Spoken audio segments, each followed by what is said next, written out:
We're going to talk about depth perception today. It's going to be awesome. We're going to use some of the things that we learned from spatial vision, some of the things that we learned in the other chapters. We're going to build that to talk about depth perception briefly, okay? It's going to be a lot of fun, I promise. All right, we're going to talk about different depth cues that are available to you. We're going to talk about the different ways of classifying these cues. There are a couple ways you can do this. Monocular versus binocular, ordinal versus metric, and visual versus non-visual.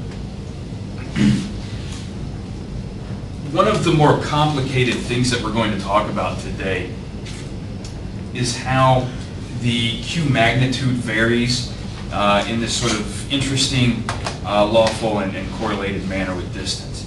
It's sort of an interesting thing. We'll talk about that, Abigail. I'm certain you're going to be excited.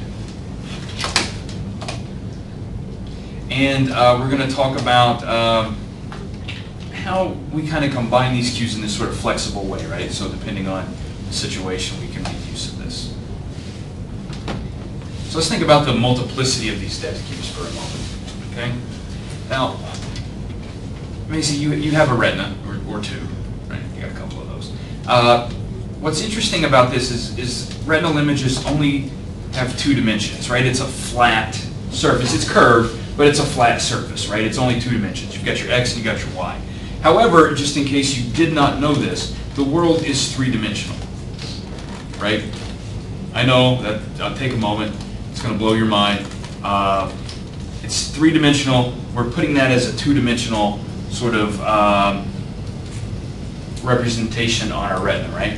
We actually see a lot of 2D things that represent 3D things. How many of you have ever watched television? None of you, right? That's a 2D representation of a three-dimensional world, okay? How many of you have ever been to an art museum? Abby, your hand didn't go up. But quite often, we think about paintings, we think about photography. These are, again, 2D representations of a 3D world, right? And so that's not something that's new to us. And if we think about the depth cues that we use in the real world, they're very similar to the depth cues that an artist uses when they're making, a painting or other representation. Quite often we call some of these artist cues in reference to that. All right, so we have all of these visual cues that are embedded in the image that are going to give us information about that third dimension, about depth, right? Okay, what is the distance that something is from us? Mostly what we will talk about are going to be what we call visual cues, but there are some non-visual cues as well. And what we mean by non-visual cues is we're talking about the oculomotor muscles, okay?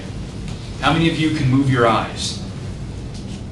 No, it's difficult sometimes, right?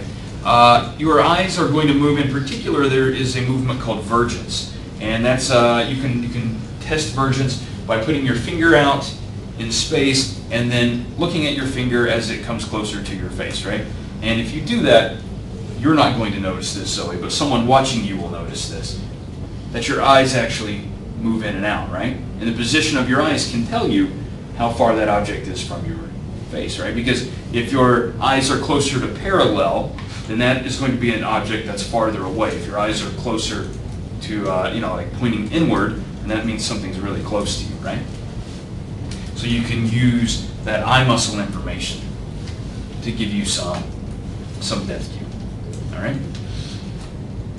Typically we're going to talk, and this is very important for the lab today, we're going to talk about two kinds of cues, monocular cues and binocular cues. Most of the cues available to you are actually monocular cues, okay? The binocular cues are awesome and they give you that enhanced sort of stereoscopic or depth perception that we talk about, but the monocular cues are typically enough. And you can test this by closing one eye and still walking around. And so I would recommend you all do this tonight when you go home. Close one eye. How many of you have an eye patch at home? Those are always fun for your dress-up adventures. Feel free to put on an eye patch. Some of you are into pirates, I don't know. So put on an eye patch and walk around, and there you go, right? you'll be able to see. I think about my cousin who had strabismus and he had to wear an eye patch. It was like in the 3rd grade, and he like would draw pictures on his eye patch, and then he also had a mohawk at the same time. So he was this, I don't know, this kind of funny looking kid with like a mohawk and an eye patch. So give it a try. He didn't walk into too many walls because Imani, he had depth perception even with one eye, right? It works. All right, so let's think about our monocular cues. Sometimes these are called pictorial or artist cues because they're the same cues that you're going to see in a 2D image, right? Whether that's a painting or a photograph, it's going to be the same thing. You don't have to write all of these down now. We're actually going to go through each of these. We've got slides for them to kind of describe each one in detail so we can think about that. But it's going to be fun.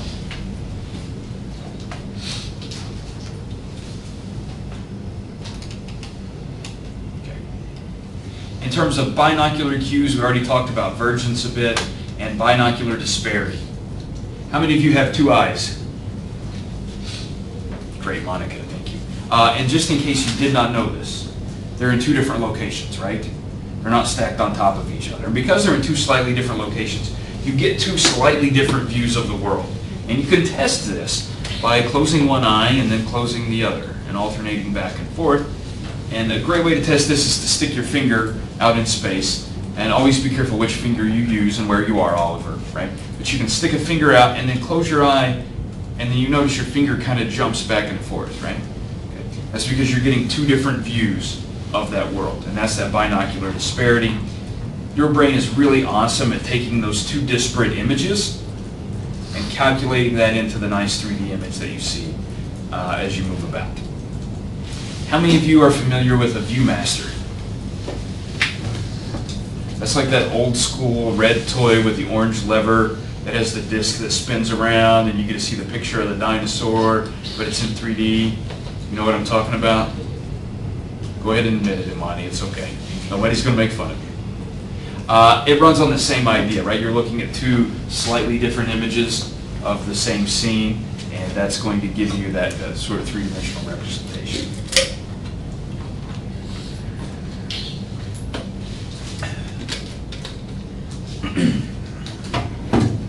So awesome. We understand that there is depth. Now we need to extract some more information from this, though, okay? All of your depth cues will give you what we call ordinal depth information. And this is very basic information. Which object is closer than the other, okay? All of your depth, that's what depth cues do, right? They provide you with information, Justin, about which object is closest and which object is farthest away. Okay? Now that doesn't necessarily give you a lot of information. Okay? So something's closer, right? Does that really make a difference? It does, but maybe there's more information we need to get out of this, right? Okay? And the more information that we need to get out of this is what we call metric depth information. This does not necessarily mean we're using centimeters and meters. Okay, it's not that kind of metric. We simply mean it's giving us an actual estimate of distance. Okay? It's giving us how much further away is one object than another. Okay? Not only do I know this object is closer, I know that the other object is about 10 feet farther away from me. Okay? Does that make sense? That's metric information. Not all cues will give you metric information, but most of them will. Okay, most of your depth cues will provide you with that metric information. And that's important information, right?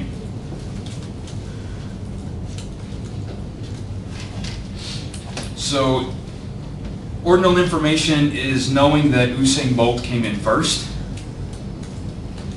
Metric information is knowing that he came in first and the next guy was 20 feet behind him. Okay? You can calculate that into seconds if you want, depending on how fast they're traveling. But that's the difference between ordinal and metric, right? Ordinal tells you what's closer. Metric tells you how much closer. Okay? There's been a ton of psychophysical research that can tell us how the visual system uses these metric information in this depth cubes. All right, so let's go through and look at a few examples of depth cubes, some depth cubes that you use every day, right? One of these is going to be size. Larger things are typically closer to you, right? If something appears to be larger, I should say, it is typically closer to you than something that appears to be smaller. Now, this only works if the objects are the same size, right?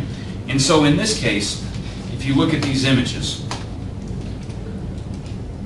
most of you probably assume that this card is closest, followed by the jack, and then the 10, right?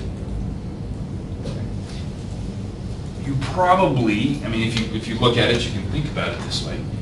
You probably did not think these are cards of 3 different sizes, right? You probably just assume they're all playing cards, they're all the same size. Okay? This would also work if instead of playing cards, you were looking at people. How many of you know how big a person is? Correct answer, they're people-sized. All people are roughly the same size, right?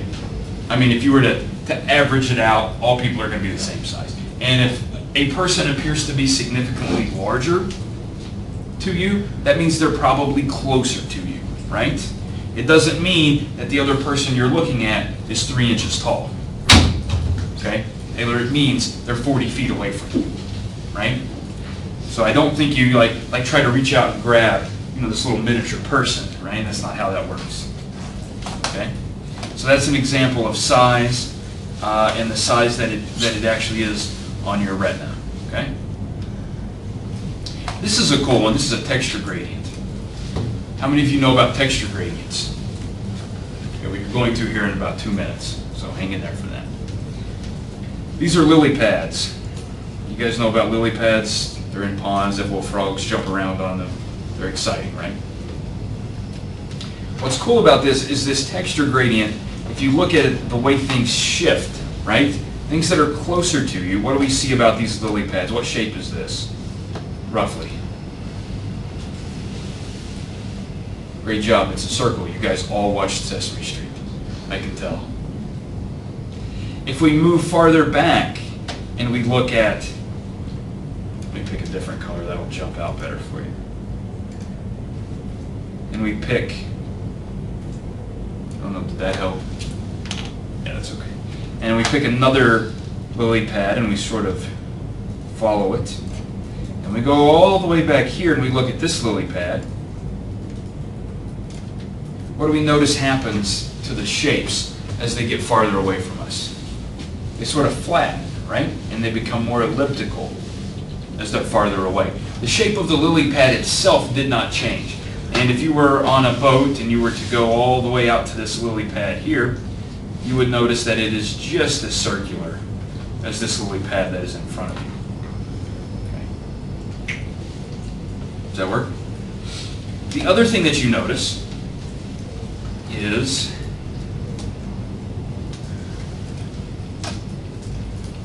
density. So look at all of this sort of blue space here in the close to you in the image, right? Now look as you move back a little bit, what happens to that blue space? And then what happens way out here? You don't even really see any blue space at all, right? The lily pads are not closer together as they get farther away, right? They just appear to be closer together as they get farther away because they're sort of narrowing, right? Okay, with the texture gradient. So we have that variation in texture. So we have sort of an increase in the density, the size, so things get smaller as you move away, right? Farther away. And then the shape. So we go from circular to elliptical to almost just a flat line. Does that work for everybody? That's pretty cool, right? Who loves texture gradients now? So Abby, the next time you make a, you're going to do an art project, right? And if you want to do a texture gradient and you're going to draw this, just draw like one really big circle here and then go, all right, there you go, I'm done. That's a good tip. Thank you. You're welcome. Oh, you can write that down. I got that from Bob Ross. Everybody's a Bob Ross fan these days. No? Monica's like, no, not at all. Like for some reason you're really disagreeing with this Bob Ross movement. Anti-Bob Ross. It's okay. Just hang in there. We'll give you a happy tree in a moment. Oh, this is awesome. Who loves blurry things? No, I don't know. Nobody loves blurry things, right? They're great if you try to rob a gas station. If you're the person robbing, right? Regan, if you're trying to rob a gas station, you want the image to be blurry, right? But otherwise, blurry things aren't really that great. Now, what's kind of cool about this? Let's go back a step. Well, there we go. So if you take a look at this, okay, you have the dark rectangle. We're going to watch this dark rectangle. And we're going to watch that textured surround on this, right? And what we want to see is as the texture becomes blurry and the contrast changes, right? Contrast is going to drop as it gets blurry, which happens, right? Look at, this is a high contrast background at this point, right? There's some very dark spots and some very white spots. And as we start to take those very dark black spots and those very light white spots and start to make both of those more gray, because we're blurring this, we're smudging it, right? So the contrast drops, right? Because that maximum luminance and that minimum luminance become closer and closer together. And what you will notice is as this happens, now, that previous image, it all looked like that rectangle and the surround were in the same plane, right? Okay, because they were both of equal contrast and sharpness, right? And you could resolve that. Now what we've seen is we've made this a little blurry. Now it actually appears as though that rectangle is out, right? And if we make it even more blurry, the rectangle jumps out even more at this point, right? And so we've really created some depth here by that blur and drop in contrast. Abby, here's another quick tip for your artist panel. If you want to draw something and you need to do a background, just make the background really blurry. And, it doesn't really matter, scribble a little bit, and then draw something awesome like a stick figure in the front. And there you go. You're set. And that right there is a prize-winning photograph or image. So you can just submit that to any of your top art, juried art exhibits and you win. They should let me teach art classes. So, questions about this? You can watch it, look at that, it goes in reverse, and then it just goes back in the other direction as well. Does everybody see how that sort of changes the perception of depth of the background in that rectangle? Check out this awesome picture. So we want to think here about atmospheric perspective. Particularly in dull wet weather, but this can happen in other places as well. Contrast will decline rapidly with distance, right? So the farther something is away from you, the lower the contrast. You can see this in this image. And so if we compare, if you take this sort of square right here, and you compare the mountainside and the sky, I would say that's fairly high contrast, right? Now if I compare the mountainside and the sky here, notice how much lower the contrast is, right? So those two, the luminance values are much closer as something that's farther away from you, right? That maximum and minimum luminance value, so the contrast is going to be lower. So that lets you know it's farther away. It's pretty cool, right? So again, Abby, if you're going to make a painting and you want to have distance, things that are far away, you want that contrast, right? These are really actually good tips. I've sort of abbreviated them. But things in the foreground that you want to appear to be in the foreground, high contrast. Things in the background that you want to show some distance, low contrast. Hey, who loves optic flow? Who still has this as their screensaver? Go ahead and admit it. We know who you are. I mean, can you still get the pipes? You guys remember the 3D pipes? Can you still get that one as a screensaver? I don't know. The people still, so when computers, like personal computers, were first a thing, right? Because you had computers, but they weren't really like that mainstream. When they first went mainstream, one of the main cool things was always your screensaver, right? You guys, or did you miss the whole screensaver craze? You're probably just a little too young for that, maybe, right? But maybe you remember this. So I'm slightly older than you, so I remember the screensaver craze. And it was awesome to have the coolest screensaver possible, right? And some people would have the swimming fish, or they would have you would walk through the maze, right? Do you guys ever see that one? You could look it up. It's in a history book, the history of screensavers. Taylor, I think about this because I think about, you used to have to pay for screensavers. I mean, there were some freebies that you would get, but people would pay for these awesome screensavers of like fish and birds and whatever, right? And I think no one does that anymore. And I think, what happened to all of those companies who were banking their money on screensavers? Like that was their main revenue stream. Where are those guys now? And the answer is Hardee's. They're either really old and that's where they drink their coffee, or they're working there because they're working on their next great thing that's going to fade out in 10 minutes. Right, Justin? So the point of this is a good story for you. Don't bet all your money on screensavers. But this used to be a screensaver. This is optic flow. Right? How many of you have ever moved through a 3D space?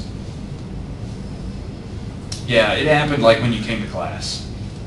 Okay, right, it happens. What's really cool about this is if you sort of look, and this works really well if you're walking down a street with high buildings on either side, or if you're walking down a corridor, the hall, you will see that there's like a point in the center, and all the stuff is close together, but as you get closer to it, it actually seems like it starts to expand and accelerate toward the periphery, right?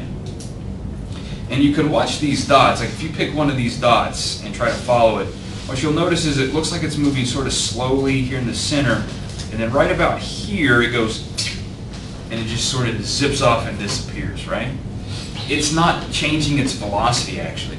And this happens to you when you're walking, right? Something that's really far away, it looks like, man, I'm never going to get close to that doorknob. And then all of a sudden when you do, it goes right past you. Okay? Optic flow. Anybody going to change their screensaver to this when they get home?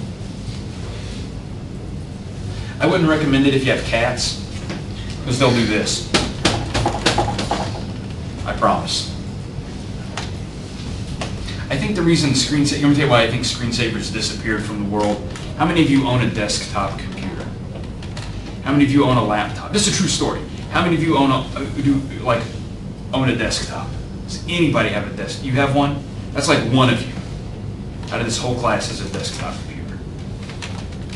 Which is fine, I'm not making fun of you. Desktops are awesome. Well, I don't use it, it just You just have gathers it. dust. It just gathers dust. Right? I think most people use laptops, and what do you do with your laptop when you're done? Close it. Yeah, you close it, right? You don't leave it up. So screensavers, that was a bad idea. It lasted for a while. Anybody want another screensaver story? Or everybody just like really... So this is why I don't drink Powerade too.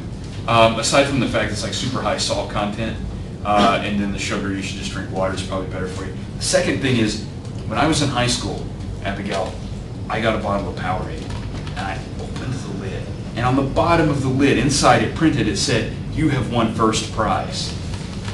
I was, right?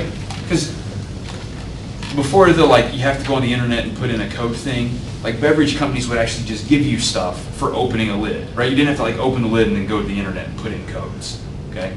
So you just open it and it would tell you you won, and then it would give you instructions. And sometimes there was the grand prize, like something super awesome, and then the first prize was something pretty good too, right? So I won first prize. And it says, go to the internet and do this. So I had to go to the internet. I had to get the dial-up going, and because this was a while ago. I go online, I follow the instructions. My first prize was a Powerade screensaver. Really disappointing, because I did not want to be advertising for Powerade, especially after that. So I have not purchased any Powerade since 1998, maybe. I hold a grudge for a long time. Hey, how many of you have eyes? All right, here's another sort of non-visual depth cue. It's called accommodation. Your lens must change its shape so that you can focus images correctly on your retina, right? And the distance away from you, these objects are, means your lens has to change shape, right? So things that are farther away, your lens has one shape. It's going to change for things that are closer together. Okay? You have these things called ciliary muscles. So these guys grabbing on to the, right here.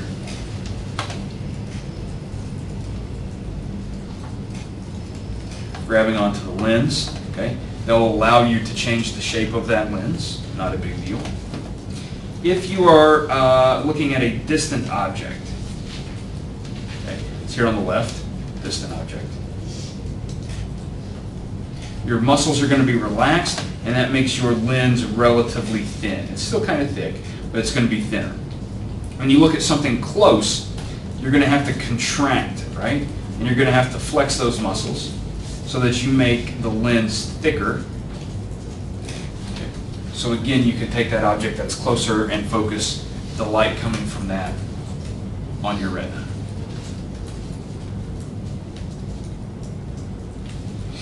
We've already talked versions. Here's the idea. This is a far object.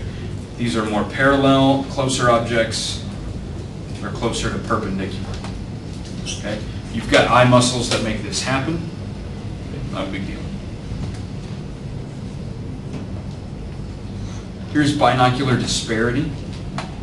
We've talked about this some as well. Here is your object. Left eye, right eye. Each one sees that from a slightly different angle. Okay. And then we try to put that together.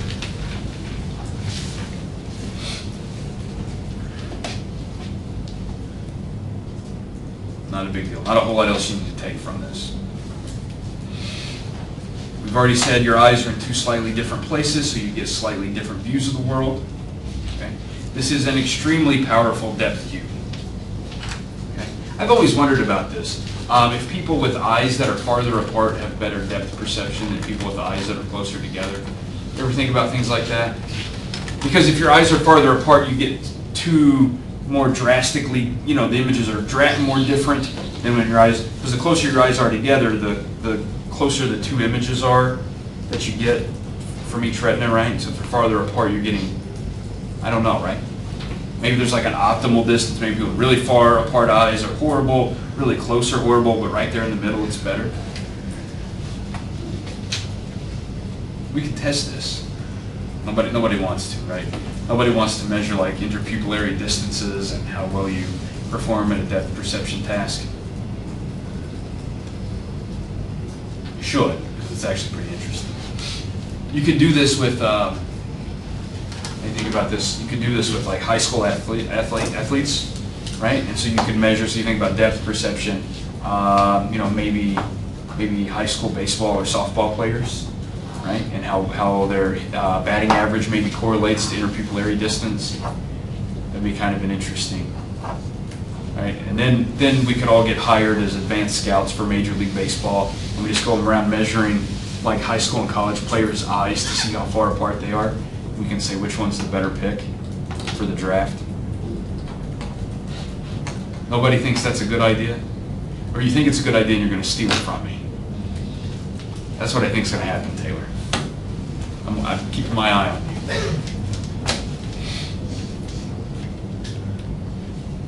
Oh, this is fun.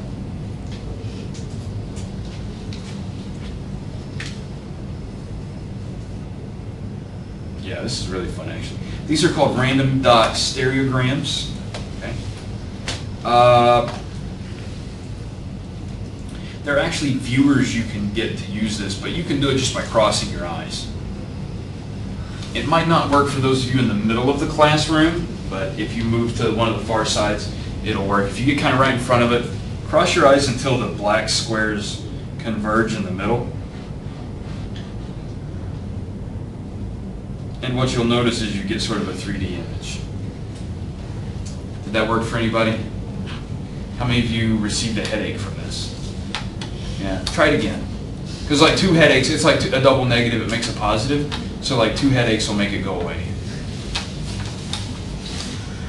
I don't think that's sound medical advice. But it should work. Did it work for anybody? Was anybody able to make it work? To get sort of a 3D image? Abby, you're in a perfect position to make that happen. Are you just going to agree with me? Yeah. Okay, that's fine. What's really interesting is that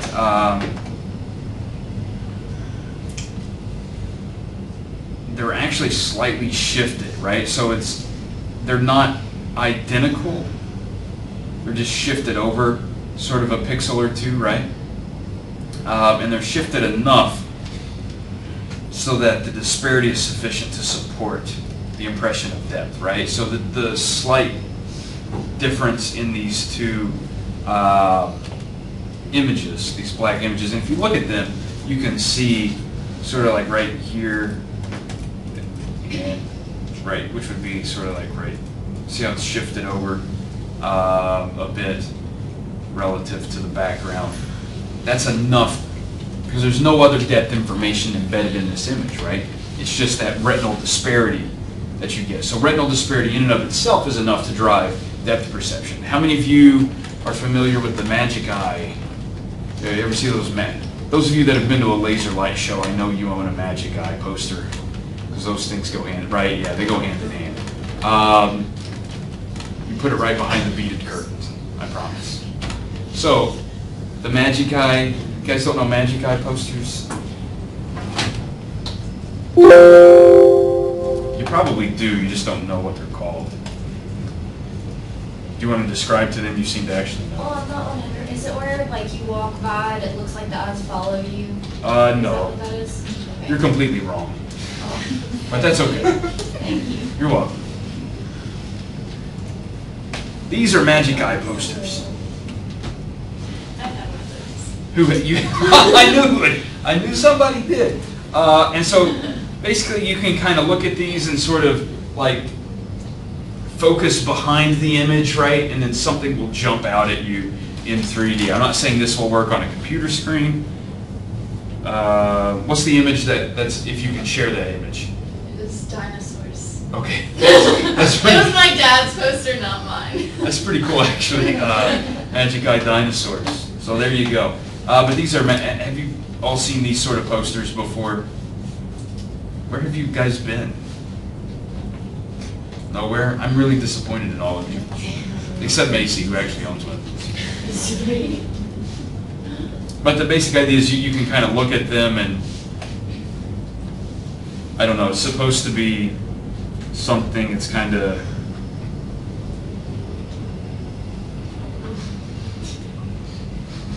there's something, what is that? Yeah, sort of cross your eyes but uncross them at the same time. It's supposed to be what? Waves? Whoa. Wait a minute, hold on. Wow. I don't think it's waves. I don't know what it is, but it's going about 4 levels deep now. That's pretty impressive. Did that work for anybody? Like you sort of cross your eyes and look at it, but don't cross them too much. No? Nobody's getting anything out of this? Are you sure? Because it might not work. I mean, it's not going to work at that kind of angle, maybe.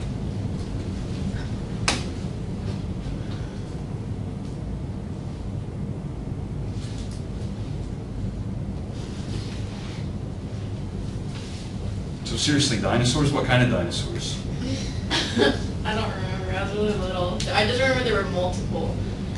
It wasn't just like one dinosaur. Yeah, I don't know what that is, but I'm intrigued by it. Like here's another one. Yeah, who knows?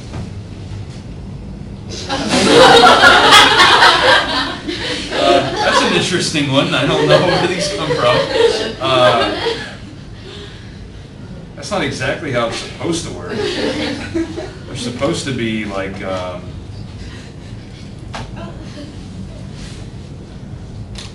don't know. I don't think that's one. That's a different kind of illusion.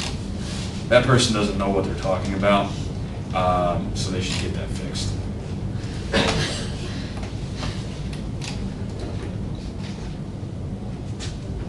Yeah, I don't know. But those are Magic Eye posters. So now you have the idea, right? And random dot stereograms are basically sort of the generic, simple scientific version of that.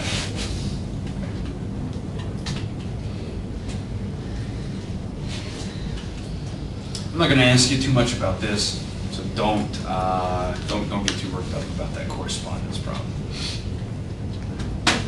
This is kind of important, though. We've talked about a lot of depth cubes, right? What's really important is that they all give you the same information, right?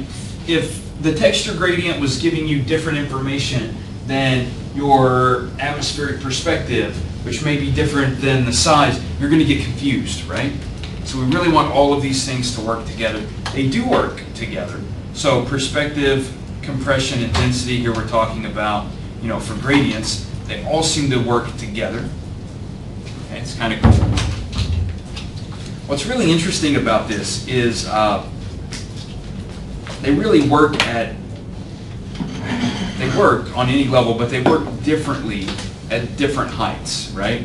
And so the law that governs this sort of changes depending on how tall you are, which is really kind of fascinating, right? And so the upper graph here is for someone who's tall, and this is for someone who is short.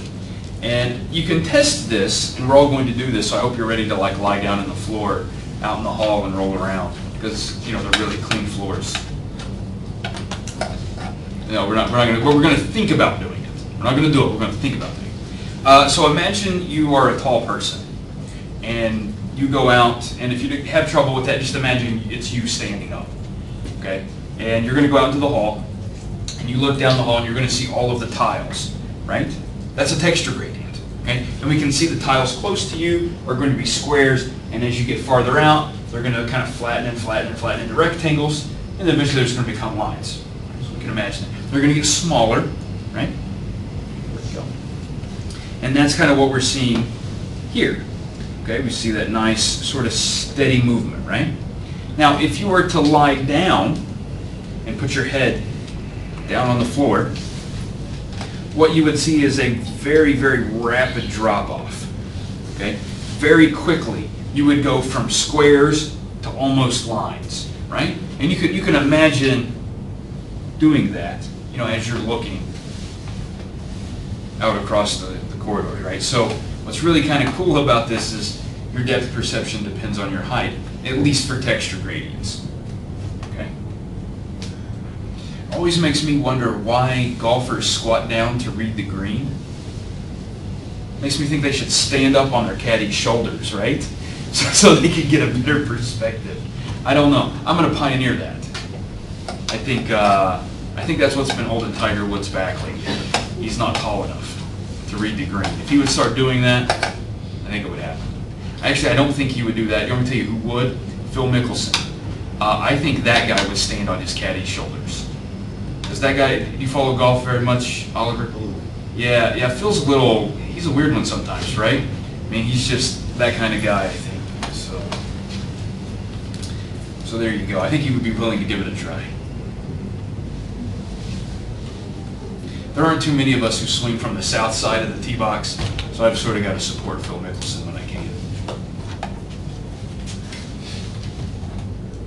All right, so that's pretty cool. Now we want to look at these various cues Disparity, blur, divergence, accommodation, and size. These are the major depth cues that we've talked about. What's awesome here is they all basically follow the same pattern, right? They're going to give you the same information over distance. So the cue magnitude, if blur tells you it is this far away, divergence will tell you it's this far away, right? They're all going to be giving you the same information so you can compare all of that. There are times when some of these cues do not work appropriately.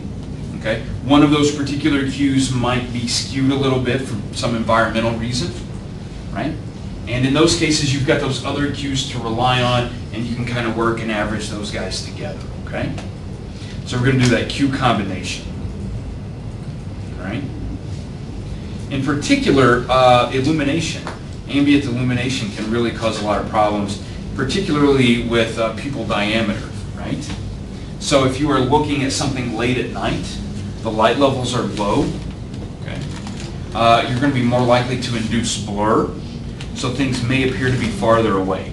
But in those cases, you can rely on other things, those other depth cues to give you that detailed information, okay? Does that work? It's pretty cool. Look at that awesome picture. And think about all of the cues you're using here to decide what's closer to you, what's farther away, right? You're definitely looking at atmospheric perspective, right? Look at the reduction in contrast as you're farther away compared to what's closer. You can even look at contrast here between the mountains. You know, closer mountains, farther away. There's some lowered contrast as well, kind of follow that. Gradient. We could imagine if there were trees, we could use trees as a texture gradient. We don't see trees here very much. We do see some green things growing. Do that. We also have blur. So if you look at the things farther away from you, not including like that atmospheric perspective, but it's farther away, it's less resolved. These items here in the front, these rocks are very clear. They have sharp edges, right?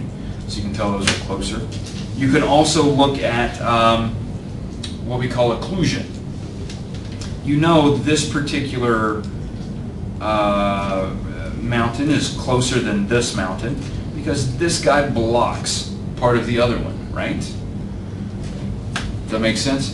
So occlusion is important. That's an important cue as well. All right, any questions about that? Awesome.